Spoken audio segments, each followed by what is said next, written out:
Earlier this week, Iran lost to the United States in the World Cup, with the US scoring 1 goal and Iran scoring 0.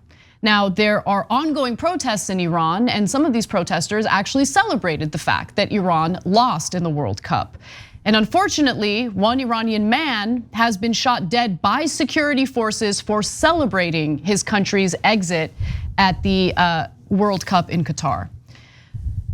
Miran Samak, who's 27, was shot dead after honking his car horn, which in a city that's northwest of Tehran, according to human rights activists. Samak was targeted directly and shot in the head by security forces following the defeat of the national team against America, said the Oslo-based group Iran Human Rights.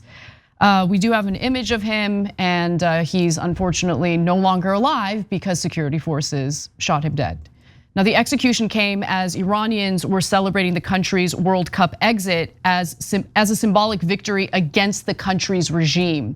And remember, there are mass protests against the country's regime following the death of a 22-year-old woman who allegedly wasn't wearing her headdress correctly.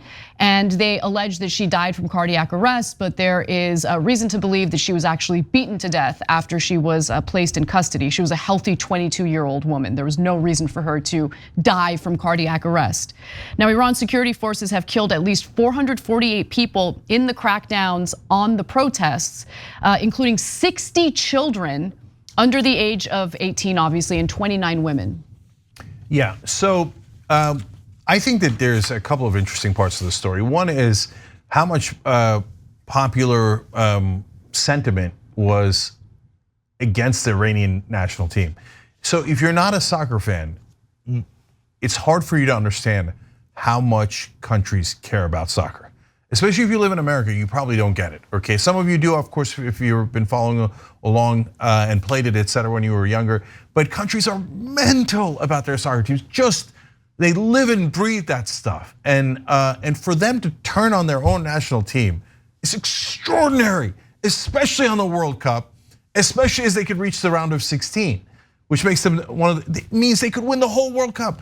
And that's how, and it has nothing to do with their team. And a lot of the guys on the team are good guys that, remember, protested against the government too. Their anger, the population's anger, is towards the government, right?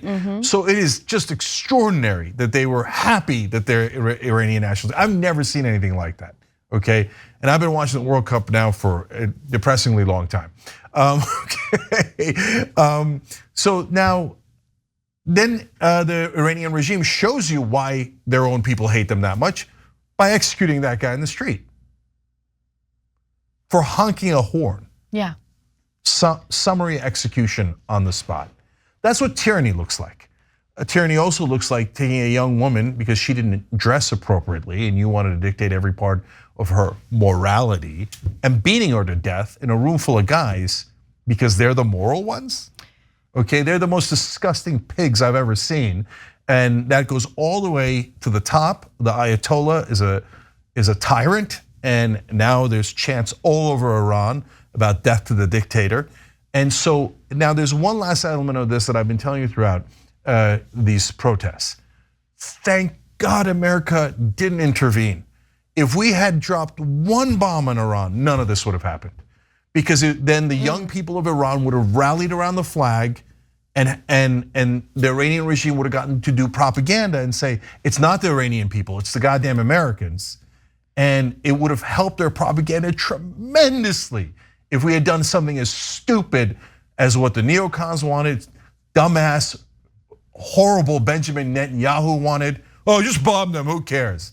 It's not just that they're bad people, it's that they're incredibly dumb. It would have been counterproductive. Instead, we have an organic revolt, maybe even revolution, against a horrific regime in Iran.